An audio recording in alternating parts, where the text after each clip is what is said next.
I would like to start a series of videos called Please Explain.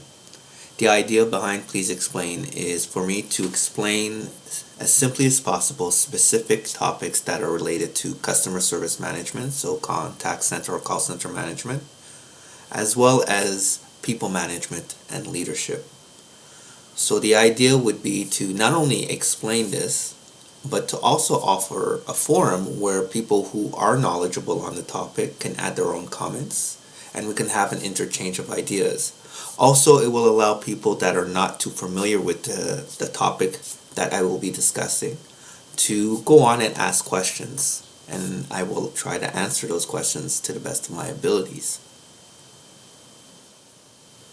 The first topic we're going to discuss is customer service levels, more specifically for contact centers and call centers. The reason why I wanted to start with this topic as the first topic to discuss on Please Explain is because many of the future topics that we will talk about will relate right back to service levels.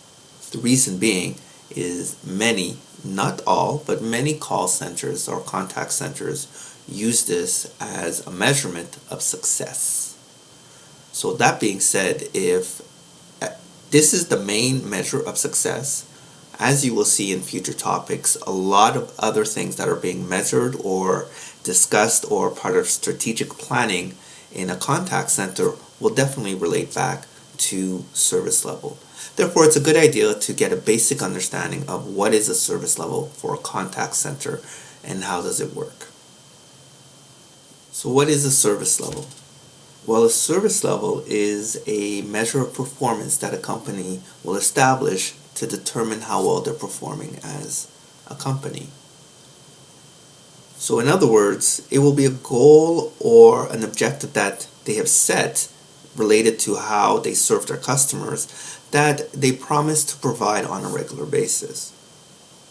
In the realm of a contact center or a call center, a service level will tend to sound something like this: X amount of customers served within a specific amount of time.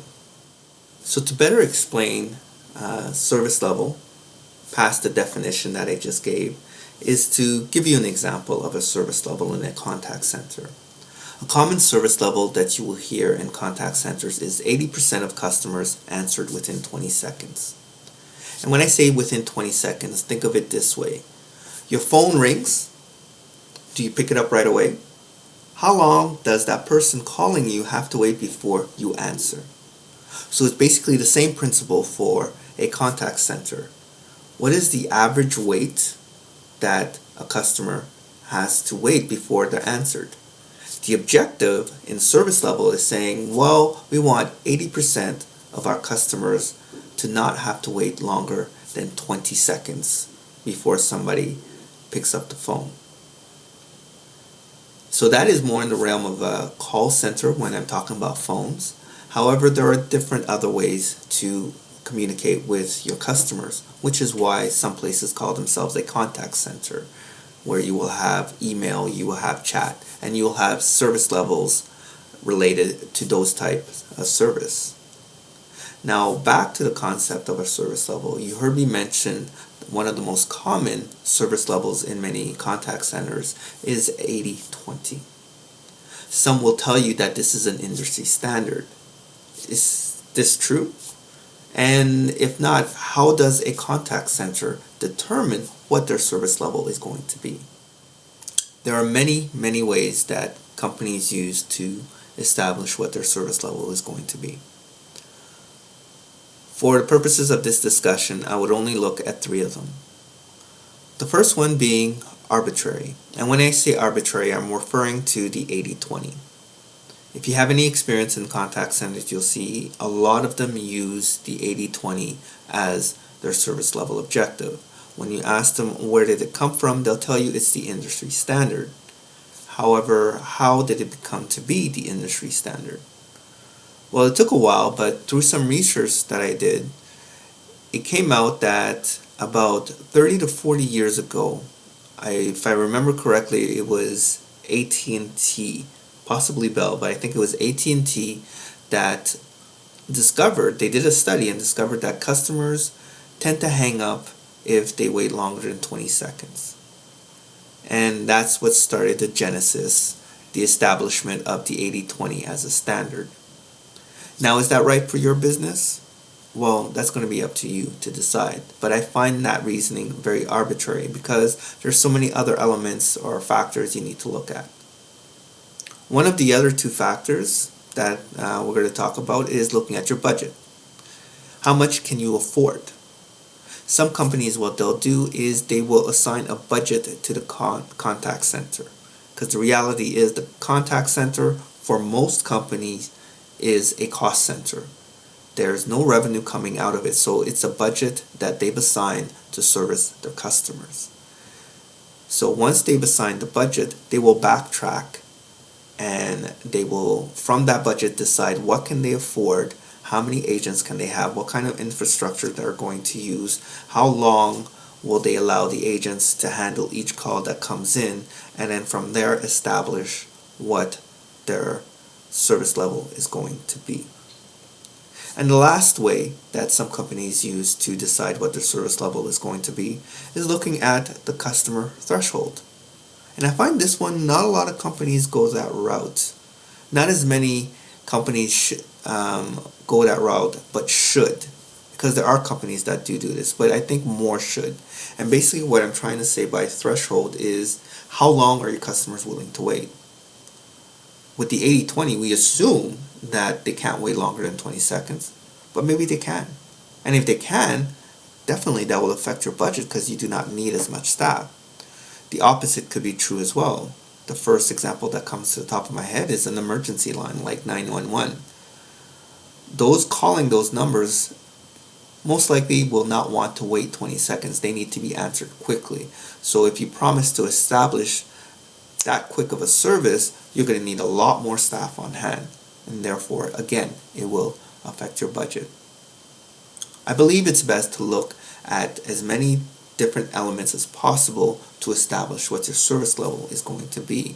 So not only will you be able to balance the budget that you have for your contact center, but also customer satisfaction. At this point, I would like to relate an experience which will hopefully help you better understand how some companies may come up with a service level. In a company that I worked for previously, when I started there, they were already running an 80-20. 80% of the calls answered within 20 seconds because it was the industry standard and that's the way they had been running it for years. And to be fair, it was working fine. However, there were some budget cuts. Unfortunately, we had to let go a good portion of our staff. What that meant is the volume of calls did not decrease. We're still getting the same amount of calls. However, we had less people to answer those calls. This was a strain on the employees and on quality in trying to reach that service level. So we needed to look at the way we were doing business, and which is exactly what we did. We did everything we could to make the way we did that business as efficiently as possible, looking at the AHT that I mentioned earlier, how long it took to answer a customer's request. We looked at our infrastructure, all the tools that the agents were using in order to be able to handle the call. We looked at the quality. What was the level of quality that we were offering to the customers? So basically, we looked at all the possible elements that will affect the service level to see how can we do it as efficiently as possible.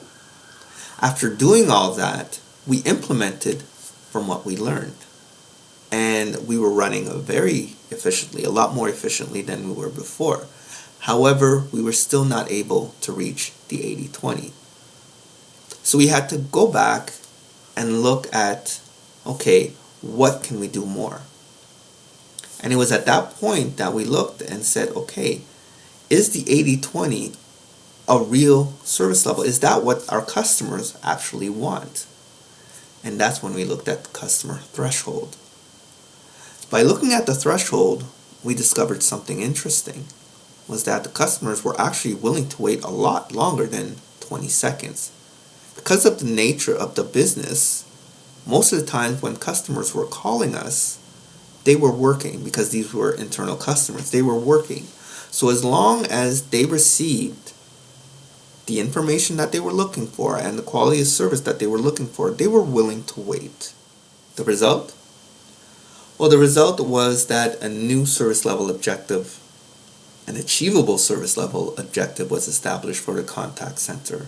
That new service level objective took into account the staffing and your budget. It also took into account the customer threshold and the agent output.